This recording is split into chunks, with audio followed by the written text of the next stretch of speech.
ইতিহাস রচিত হতে যাচ্ছে শ্রীমূর্তি জামায়াত প্রার্থী নুরুজ্জামান বাদল স্যারের শেষ বিদায় মেলায় আমাদের শ্রীমূর্তি কলেজ মাঠ থেকে শুরু করে আমাদের যে মেন রোড আছে পুরোটা ব্লক, এরকম শ্রীমূর্তির ইতিহাসে এই প্রথম জানাজার নামাজ একটা দেখতে পাচ্ছি।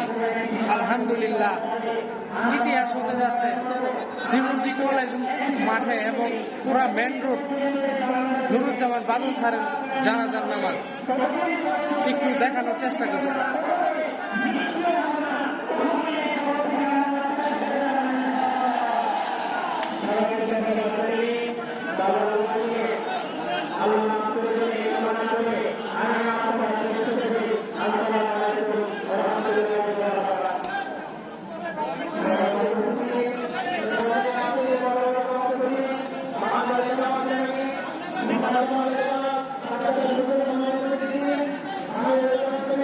Thank you.